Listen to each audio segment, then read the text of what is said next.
आज के इस वीडियो में हम लोग लॉगरिदम का वन शॉट देखने वाले हैं और ये टॉपिक आपके फिजिक्स, मैथ्स, केमिस्ट्री जहां पे भी लॉगरिदम की कॉन्सेप्ट यूज होने वाली है उस टॉपिक को समझने में ये वीडियो हेल्पफुल होने वाली है। तो चलिए शुरू करते हैं। तो देखो लॉगरिदम होता क्या है, जैसे हमने यहाँ पे कोई एक एक्सप्रेशन लिया, फॉर एग्जाम्पल 16 को आप लिख सकते हो 2 का पावर 4। तो यहाँ पे इन नंबर को ना कुछ हम नाम से कंसीडर कर रहे हैं और ये नाम आपको याद रखना है। जैसे 16 को मैंने यहाँ पे बोला नंबर, 2 को मैंने यहाँ पे बेस डिक्लेयर किया और 4 जो है ये एक तरह का पावर है या तो आप बोल सकते हो एक्सपोनेंट है। ठीक है, तो अगर हमें 16 को जब हमने फैक्टराइज किया यानी कि प्राइम फैक्टर यहाँ पे 2 मिला और इसका अगर मेरे को एक्सपोनेंट जानना है तो हमने यहाँ पे देखा 4 आया। अब इसी एक्सपोनेंट को हम एक और तरह से फाइंड कर सकते हैं और वो होता है लॉगरिदम। तो देखो इसको हम कैसे लिखते हैं, इसी एक्सप्रेशन को ऐसे लिख सकते हैं लॉग ऑफ बेस 2 ऑफ 16, ठीक है, इक्वल टू 4। मतलब क्या है, यहां पे जो हमने नंबर लिखा ये क्या होता है, बेस। यहां पे ये जो नंबर होता है ये हमने लिखा और ये कुछ और नहीं, ये एक तरह का क्या है, एक्सपोनेंट है। तो बस इसके अरेंजमेंट को देखो, लॉग के बेसिस पे हम क्या फाइंड करते हैं, एक्सपोनेंट फाइंड करते हैं। ठीक है, और बेस कहां होता है, यहां होता है। तो बेस यहां पे, एक्सपोनेंट यहां पे, तो नंबर कहां पे होगा, यहां पे होगा। अब इसको हम प्रोनाउंसिएशन करते हैं लॉग, ठीक है, 2 बेस, बेस यहां पे जो भी है 2 है तो 2 है, 4 है तो 4, 5 है तो 5, ये लिख देना, ऑफ 16। किसका निकाल रहे हैं, 16 का। लॉग 2 बेस 2 ऑफ 16, किस नंबर का, ये लॉग फाइंड करें 16। ठीक है, और फाइंड करने के बाद हमें क्या मिला, 4 आया और 4 यहां पे क्या है, एक्सपोनेंट है। तो बस आपको इस अरेंजमेंट पे फोकस करना है। इस अरेंजमेंट के बेसिस पे हम लॉग के कॉन्सेप्ट को इजीली समझ सकते हैं। तो अगर आपसे पूछा जाए कि डेफिनेशन क्या है, तो देखो अभी इन शॉर्ट हमने लॉगरिदम के बेसिस पे क्या फाइंड किया, एक्सपोनेंट फाइंड किया, यानी कि पावर फाइंड किया। तो हम इसको दो तरह से डिफाइन कर सकते हैं। Logarithm is a mathematical function that determines, क्या डिटरमाइन करता, पावर। ठीक है, to which a given number, कौन है यहाँ पे नंबर, बेस, यानी कि बेस का जो पावर था, ठीक है, बेस का जो पावर था इसी पावर को हम डिटरमाइन करते हैं। ठीक है, must be raised to produce a given number. मतलब क्या है कि एक नंबर का यहाँ पे हमने एक बेस निकाला, बेस का जो भी पावर है इसी पावर को हम लॉगरिदम के बेसिस पे फाइंड करते हैं। या तो इसका एक और हम लोग डेफिनेशन देखते हैं कि logarithm is the inverse process of exponent. ठीक है, तो इन जनरल हम एक एक्सप्रेशन लिख सकते हैं, इन जनरल अगर if x is equal to a to the power n है, तो मैंने यहां पे इन एक्सप्रेशन का कुछ नाम मैंने बोला, ये क्या है, एक तरह का नंबर है। ठीक है, ये क्या था, एक तरह का पावर था, ये क्या था, एक तरह का बेस था। ठीक है, तो इसको हम लोग लॉग के टर्म में कैसे लिख सकते हैं, लॉग यहां पे बेस होता तो बेस क्या है, a, ठीक है, नंबर क्या है, x, और लॉग के बेसिस पे क्या फाइंड करते हैं, तो हम फाइंड करते हैं पावर।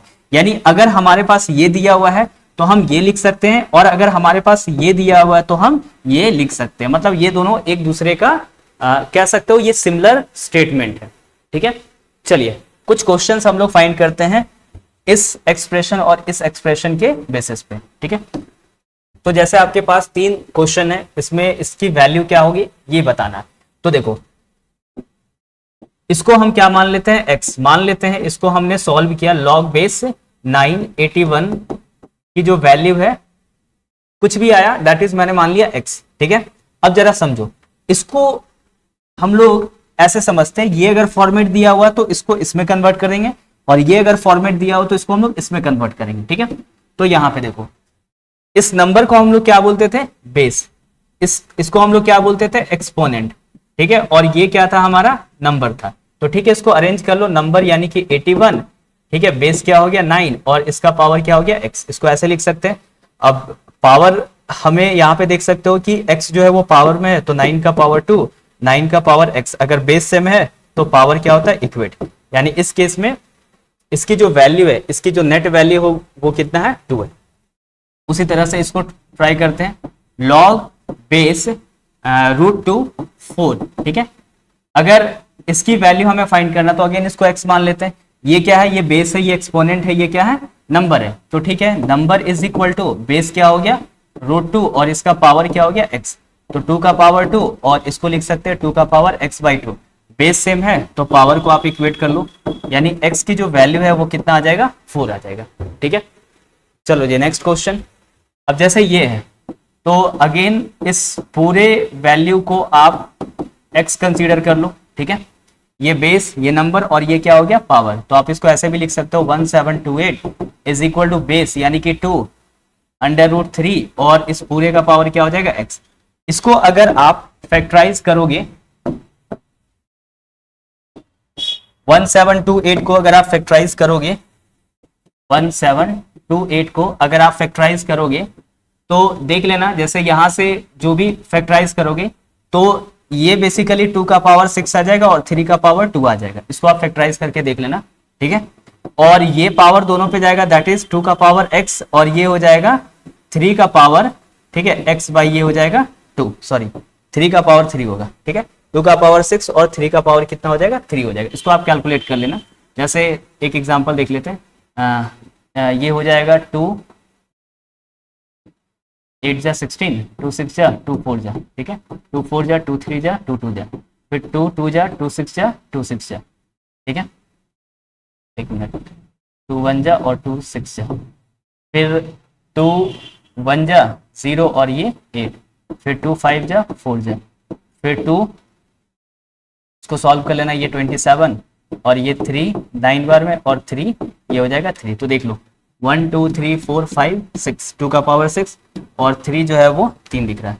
अब यहाँ पे देखो, इधर भी बेस में 2 दिख रहा है, बेस में 2 दिख रहा है, इधर बेस में 3 दिख रहा है, बेस में 3 दिख रहा है। तो अगर आप इक्वेट करना चाहो तो 2 का पावर x यानी कि इस बेस को अगर देखोगे तो पावर इस केस में x इज इक्वल टू 6 होगा। फिर से इसको देख लो, 3 अगर आपने बेस लिया, 3 अगर बेस लिया तो 3 और which is equal to x/2 यानी x का जो वैल्यू होगा वो कितना आ जाएगा, 6 आ जाएगा। तो दोनों केस में आंसर सेम है, यानी इस पूरे की वैल्यू कितनी है, 6 है। ठीक है, चलो जी अब हम लोग दूसरे टाइप का क्वेश्चंस देखते हैं। अब जैसे फॉर्मेट ये है कि इस पूरे का वैल्यू 3 है तो ये x यानी कि नंबर क्या है। ठीक है, कोई बात नहीं, अगर ये एक्सप्रेशन दिया हुआ है तो हमें पता है इसको हम बेस बोलते हैं, इसको एक्सपोनेंट बोल सकते हैं और इसको नंबर बोल सकते हैं। तो number is equal to base और इसका पावर 3 यानी सॉल्व कर लो, ये आंसर कितना आ जाएगा, 8। चलो जी इसको सॉल्व करते हैं। ये अगेन वही है, बेस नंबर और ये क्या हो गया, एक्सपोनेंट। तो नंबर यानी ये x और 9 का पावर 2.5, इसको सॉल्व करोगे तो 25/10 यानी ये हो जाएगा 5/2। ठीक है, तो आप इसको ऐसे भी तो लिख सकते हो ना, 5/2 और 9 को 3 का स्क्वायर और इसका पावर 5/2 है, यानी इसको सॉल्व कर लेना, ये आपका आंसर आ जाएगा x इज इक्वल टू 3 का पावर 5, जो भी आएगा इसको लिख लेना। ठीक है, चलो जी इसको देखते हैं। तो अगेन ये हो जाएगा 81 और ये हो जाएगा x टू द पावर 4। ठीक है, तो अब इसको फैक्टराइज करोगे तो पता चलेगा 3 का power 4 x to the power 4, अगर पावर सेम है तो बेस भी सेम होगा, that is x is equal to 3। ठीक है, चलिए नेक्स्ट। अब हम लोग देखते हैं types of logarithm. Basically logarithm कितने टाइप्स के होते हैं, तो 2 तरह का लॉगरिथम होता है, एक नेचुरल और दूसरा क्या होता है, कॉमन। आप कैसे पहचानोगे कि कोई लॉगरिथम नेचुरल होगा, कोई कॉमन होगा। तो देखो कॉमन में क्या आ रहा है, 0 आ रहा है, मतलब o आ रहा है, o का मतलब 0, 0 किस में आता है, 10 होता है। मतलब कह सकते हो कि कॉमन लॉगरिथम ये वो लॉगरिथम है जिसका बेस कितना होता है, 10 होता है, और नेचुरल लॉगरिथम ये वो लॉगरिथम है जिसका बेस कितना होता है, e होता है। ठीक है, तो इसको हम डिनोट करते हैं log बेस ex और इसको शॉर्ट फॉर्म में ln। ठीक है, x, अगर आपको ये नहीं लिखना है, इतना बड़ा नहीं लिखना है, that is log base e नहीं लिखना है, तो सिंपली आप इसकी जगह क्या लिख सकते हो, ln लिख सकते हो। और अगर कॉमन लॉगरिथम की बात हो रही है तो log बेस 10 ये क्या होता है, x होता है। ठीक है, तो इसको हम इससे डिनोट करते हैं, इसको इससे डिनोट करते हैं। ठीक है, अगर आपसे ये पूछे कि नेचुरल लॉगरिथम और कॉमन लॉगरिथम के बीच में रिलेशन क्या होता है, ये काफी इंपॉर्टेंट है, ये आपके फिजिक्स और केमिस्ट्री में काफी ज्यादा यूजेस होते हैं। जैसे अगर आपसे पूछे कि log बेस ex या तो ln x, ठीक है, ये कॉमन लॉगरिथम के कितने टाइम्स होते हैं, तो बोलना है 2.303 log बेस 10x। ठीक है, मतलब ये है कि हम क्यों इससे log बेस ex को log बेस 10 में फाइंड कर रहे हैं, तो अभी आगे मैं आपको बताऊंगा कि जैसे लॉग बेस 10 1 की वैल्यू क्या होती है, 2 की वैल्यू क्या होती है, ये हमें पता होता है और इसके प्लेस पे हम वैल्यू पुट करके लॉग बेस ई एक्स का भी फाइंड कर सकते हैं जहां हमें जरूरत पड़ेगी। ठीक है, उसके बाद अगला देख लो, बस नॉलेज पॉइंट ऑफ व्यू से ये उतना इंपॉर्टेंट नहीं है। अगर आपसे पूछे कि log base 10x is equal to how much log base e x, तो अगर आप इसको कन्वर्ट करोगे यानी कि लॉग बेस 10x अगर ये इधर जाएगा तो 1/2.303 और ये क्या हो जाएगा लॉग बेस ई एक्स। इसी को सॉल्व करोगे तो अप्रोक्स 0.4334 एक्चुअली यहाँ पे 2 होता है तो रफली मान लो 4343 ये याद करने के लिए तो लॉग बेस ई एक्स होता है। ठीक है, राउंड फिगर ऐसे करोगे तो बेसिकली 0.4342 होता है, लेकिन अगर आपको ये याद ना हो तो 4343 ये नंबर को आप याद कर सकते हो। तो खैर ये इंपॉर्टेंट नहीं है, बेसिकली ये इंपॉर्टेंट होता है लॉग बेस ई एक्स या ln x is equal to 2.303 log base 10x होता है। ठीक है, चलो जी अब हम लोग देखते हैं आपको इससे लॉग बेस 10x यानी x यहाँ पे 1 2 3 4 5 6 7 8 9 10 जो भी वैल्यू होगा उसकी वैल्यू क्या है वो मैं आपको याद करना सिखाता हूं। ठीक है, तो देखो याद करने का ट्रिक क्या है, लॉग बेस 10 1 का जो वैल्यू होता है ये 0 होता है, ये तो ठीक है आपको याद रखना है। अगर यहाँ पे लॉग बेस 10 ठीक है ऑफ 2 इसका अगर वैल्यू याद रखना है तो मैं डेसिमल के बाद 2 डिजिट ले रहा हूं। देखो ये भी आपको याद रखना है 0.30। अब देखो 2 के बाद डायरेक्टली आ जाओ 4 पे। ठीक है, तो 4 को आप क्या लिखते हो 2 इंटू 2 यानी कि इसमें 2 से मल्टीप्लाई करोगे तो क्या हो जाएगा 0.60। अब इसके बाद का नंबर क्या है, अब इसके बाद का अगर लॉग बेस 10 5 की अगर वैल्यू फाइंड करना है तो यहां से आप ये नंबर यानी कि 9 8 6 ठीक है 5 सॉरी ये 7 6 और ये हो जाएगा 5, ये नंबर को ऐड करना। किस तरह से, देखो इस यूनिट डिजिट में आपको ऐड करना। अगर आपसे पूछ रहा है कि log बेस 10 5 की वैल्यू क्या है तो इसको ऐसे याद रखना, इस यूनिट डिजिट पे यहाँ पे आपको ऐड करना है तो पॉइंट क्या हो जाएगा 69 हो जाएगा। फिर 6 का अगर पूछ रहा तो कितना ऐड करोगे 8 यानी कि 0.77 हो जाएगा। अगर आपसे 7 का पूछ रहा है तो इसमें 7 ऐड कर लो यानी कि 84 हो जाएगा। ठीक है, इसमें अगर 8 का पूछ रहा है तो इसमें 6 ऐड करोगे यानी कि 0.90 हो जाएगा, और 9 का पूछ रहा है तो 0.95 यानी 5 ऐड कर लो, और इसके बाद log 10 की जो वैल्यू होती है वो 1 होता है। ठीक है, अब ये क्वेश्चन ये राइज होता है कि 3 log बेस 10 टू 3 की वैल्यू क्या होती है, तो ये जो भी वैल्यू होगा 30 और 60 के बीच में आएगा तो 0.47 होता है। और इसको याद करने का तरीका क्या है कि 7 - 4 करोगे तो आंसर कितना आ रहा है 3 आ रहा है, तो 0.47 ये। ठीक है, तो आपको log बेस 10x यानी कि 1 2 3 4 5 6 7 8 9 का 9 10 तक याद करना है, और ये अगर याद होगा तो बस इसी नंबर में 2.303 से मल्टीप्लाई कर देना तो ये आपका log बेस ex आ जाएगा। अगर जरूरत पड़े तो, ऐसे पड़ता नहीं है, ये आपको याद रखना है। ठीक है, चलो जी कुछ क्वेश्चंस प्रैक्टिस कर लेते हैं। अब जैसे कुछ लॉज है लॉगरिथम का यानी कि कुछ फॉर्मूलाज है, तो यहाँ पे जो भी फॉर्मूलाज है वो फॉर्मूलाज बेस 10 और बेस ई यानी कि नेचुरल लॉगरिथम के लिए भी एप्लीकेबल है और कॉमन लॉगरिथम के लिए भी ये फॉर्मूला एप्लीकेबल है। ठीक है, और याद करो अभी आप कि लॉगरिथम के बेसिस पे हम क्या फाइंड करते थे, एक्सपोनेंट फाइंड करते थे। तो एक्सपोनेंट का मतलब क्या है, आप क्लास 9 10th में ये पढ़े हो कि अगर बेस सेम होता है तो पावर इस केस में क्या होता है ऐड होता है। ठीक है, तो आप ऐसे भी समझ लो कि यहाँ पे मल्टीप्लीकेशन है। ठीक है, तो आप इस केस में देखो कि अगर बेस सेम होता है तो मल्टीप्लीकेशन के केस में क्या होता है पावर ऐड होता है, तो इसका फॉर्मूला क्या बन जाता है log base m plus log base n हो जाता है। ठीक है, उसी तरह से अगर ये डिवीजन का केस हो a to the power m by a to the power n, अगर बेस सेम है तो पावर क्या होता है माइनस में होता है। ठीक है, तो यहाँ पे जो फॉर्मूला होगा log बेस m माइनस क्या हो जाएगा log बेस an। ठीक है, उसी तरह से log base m to the power n, तो n जो होता है वो पहले आ जाएगा यानी n log base a m होता है, और log बेस a ठीक है तो a इज इक्वल टू क्या होता है 1 होता है। जैसे इसका एक एग्जांपल ले लो, अगर log base x to the power 5 है तो इसको लिख सकते हो 5 log x हो जाएगा, यानी कि जो भी पावर है वो पहले आ जाएगा। और ये क्या बता रहा है कि अगर मान लेते log 5 है बेस 5 है और एक नंबर यहाँ पे 5 है, तो इसकी वैल्यू कितना है 1 हो जाएगा। यहाँ 6 है, यहाँ 6 है तो 1 हो जाएगा। 10 है, 10 है, यहाँ पे 1 हो जाएगा। जो नंबर यहाँ है वही नंबर यहाँ पे होगा, तो उसकी वैल्यू कितनी हो जाएगी 1 हो जाएगी। ठीक है, चलिए कुछ क्वेश्चंस ट्राई करते हैं।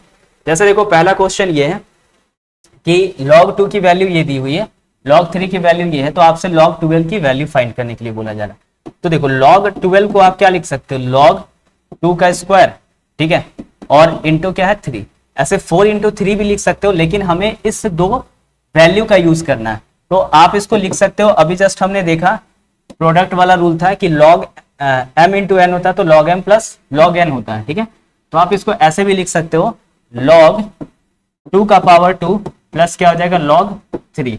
अब ये फॉर्मूला इस पे आ गया, log m to the power n है तो n log m होता है। ठीक है, तो इसको आप ऐसे लिख सकते हो 2 log 2 और प्लस क्या हो जाएगा log 3। तो 2 इंटू log 2 की वैल्यू कितनी है 0.3, log 3 की वैल्यू कितनी है 0.5। इसको सॉल्व कर लो, 0.6 प्लस 0.5 यानी सॉल्व करने के बाद 1.1, यानी option B is the correct answer. चलिए नेक्स्ट क्वेश्चन। अब देखो log 32 का वैल्यू फाइंड करने के लिए बोला गया और log 2 का वैल्यू अप्रोक्स दिया हुआ 0.3। ठीक है, कोई नहीं, log 32 को आप क्या लिखोगे, log 2 का पावर कितना 5। ठीक है, मतलब इस नंबर को हमें उस नंबर में कन्वर्ट करना है जिसका हमें वैल्यू दिया हुआ, तो log 2 का वैल्यू दिया हुआ। अब आप इसको लिख सकते हो 5 log 2, तो 5 इंटू क्या हो जाएगा जी 0.3, यानी ये हो जाएगा 1.5, यानी option B is the correct answer. ठीक है, चलिए जी next question. log base ex का वैल्यू ये दिया हुआ है 0.5, log बेस ey का वैल्यू 0.2 है, तो आपसे इसका वैल्यू पूछ रहा है। ठीक है, तो log base e x square और y क्यूब है, तो पहले आप क्या करो ना, इसको m इंटू एन के फॉर्मूला पे ब्रेक कर लो, यानी log base e x square plus log base e y cube है, ये x to the power n के फॉर्मूला पे है, तो 2 log बेस e x है और plus 3 log base e y। अब पुट कर लो 2 इंटू इसकी वैल्यू है 0.5 प्लस 3 इंटू 0.2, तो ये हो जाएगा 1 और प्लस क्या हो जाएगा 0.6, यानी इसको सॉल्व करने के बाद 1.6, यानी option c is the correct answer. So I hope ये चैप्टर जो है वो अच्छी तरह से क्लियर हुआ होगा। So thanks for watching this video.